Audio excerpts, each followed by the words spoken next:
But it's difficult being a comic if you're from a small town because the things you're supposed to talk about are sex and people different than you. And I had no experience with either of those things. Or like, growing up in a small town is hell for your personal life because any girl that you meet, you have a 1 in 3 chance of being related to. But apart from that, it's exactly the same, right? The guy and the girl are next to each other on a couch, and the end credits of a movie are scrolling, and things are getting hot and heavy, I imagine. And all of a sudden you see the guy just get really concerned, and he looks at the girl and he says, "Baby, I don't have my, oh, I'm so sorry, I don't have my family tree." Or in fairness to them, in those cases, more of a family wreath. It just goes around and around and around. But it's also terrible being a comic if you're from a small town because you don't develop all the kind of prejudices and concerns about people different than you because you will never meet any. Everybody I went to school with was exactly the same. Affirmative action in my high school meant that the basketball team had to have a token short person. That's how that worked out. Alright, let's get 2 people off already. Fantastic. I went grocery shopping the other day, and on the way back from the store, I went and bought a big steak, and on the way back from the store, I dropped the grocery bag, and I reached into it, and I pulled out the steak, and I took it out of the packaging, and I waved it back and forth in the air, and I smelled it. I don't know why I explained that. That was a reasonable line. And then I threw it as hard as I could into the parking lot next to me. Now, you might be thinking, "T, that's really strange behavior," unless you went to Ames, in which case you're thinking, what does ambidextrous mean? You might be thinking that's really strange behavior, and it would be, except that right at that moment, walking towards me was a man using a guide dog, and I just had to have some fun. I'll tell you something you probably didn't know about guide dogs, actually. They don't use sight to help people cross the road, they use sound, because a car might be coming fast enough to do some damage, but be out of the line of the side of the dog, and definitely out of the line of sight of the handler. And so they use the sound of a car to help blind people cross the road, which means the #1 threat to the blind in this country is the Prius. The thing I like about that, telling people that, incidentally, is that like a month from now, one of you will be in some kind of social situation, and you'll be doing what everybody does, and trying to crowbar a fact you know into a conversation to make yourself sound intelligent. Someone will be talking about their pets, and you'll be like, "Yeah, I hate cats, but the thing about guide dogs is they don't use that." And the thing that's great about telling a group of people that, so that you guys will then spread that fact, is I made it up. There you go. Not true at all. Not true at all. Did you hear about when Elvis went to Korea? He ate nothing but a hound dog. Sorry, that was kind of a dumb joke, and we've had some blind jokes. So if we get a deaf joke, we'll have a joke that sure plays a mean pinball. Alright.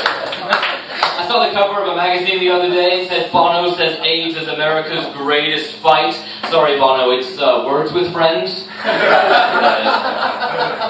I think Bon Jovi would have to be the hardest rock star to deliver bad news to. Imagine if Bon Jovi got in some kind of serious accident and had a stroke. You'd be talking to him in hospital and have to explain, "Mr. Jovi, do you mind if I call you Mr. Jovi? It doesn't matter, you're in hospital. Mr. Jovi, you've had a massive stroke. You're going to have to learn to walk and talk all over again. But you've got to hold on to what you've got. But you should probably use your right side." Yeah, my dad's in town for these next couple of weeks, which is cool. He flew over from the UK. And the thing that I noticed as we went to pick him up is getting on and off of an airplane is the only place in the world it's socially acceptable to have people line up by income.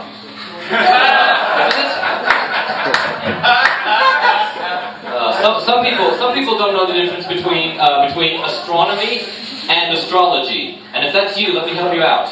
One is science, and one is bullshit. And if you're sitting next to anybody who didn't laugh at that joke, please steal the crystal hanging from the mirror in their car. Sure, we'll be there. This is my favorite jacket that I'm wearing this evening. It's the one that I always wear when I'm performing amateur surgery on sleeping homeless people. Which makes this a sort of malpractice suit. Basically. Yeah, that's the level I'll be working on this evening. I lost my job recently. I was a page turner for a classical pianist. They told me that I was doing it wrong, but they didn't understand. If I don't go that fast, you'll never see what happens to the stick figure that I drew in the corner of it.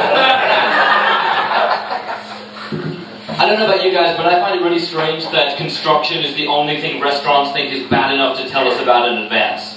Right, you go to a restaurant, you'll see a sign outside that says still open during construction. You think, okay, they want to give you a heads up that it might not be all you expect. But why is it just construction? Just once, I would love to see a sign outside of a restaurant that says still open while horrendously understaffed. Or still open during health inspection. It would be nice to know these things. Sometimes you don't notice that you developed a really bad habit until the worst possible time. Like you might not notice that you started talking to yourself until you get a roommate. And then they come home and you're having a really passionate argument with someone in the freezer. Or maybe you haven't noticed that you started peeing in the shower until you're at the gym. And then you have this horrifying moment as you look down and realize you're watching your urine leave your stall and head towards someone else's stall. And even if you can't see the other guy, you can tell what he's doing because you just see this small tidal wave of piss come back towards you and then go back towards them. I love gravity. Some of that story was fictional. I have a lot of questions. I wonder if vegetarian zombies only eat people on life support. Only vegetables. Or do the athletes get jealous if they get a standing ovation at the Paralympics? You'll get that later, it's fine. Or when a gay guy turns 50, do people say he's over the rainbow?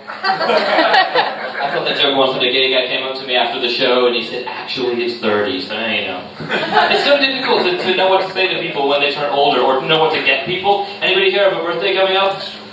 Well, all of you have birthdays coming up. That was a completely trick question. This guy that you're pointing at, or the girl that you're pointing at, excellent. Monday, fantastic. Well, happy birthday on Monday. But it's really hard to know what to get people. Right? Like my grandpa just had a birthday and he's into smoking and drinking and fast cars and red meat and women. So we got him $150 to urgent care. My grandmother doesn't like the gift that we got her. Apparently, you can't use an Etch-a-Sketch correctly if you have Parkinson's disease. All the pictures disappear. My family recently got me an unlimited gift card to Amazon, which turned out to be a library card. Didn't work out well at all. I'm going to do the Russian doll joke that Mike spoiled for you a few minutes ago. I learned a lot growing up as a kid watching movies. Like from The Wizard of Oz, I learned that lions are basically cowardly and timid and want you to go up and sing a song with them.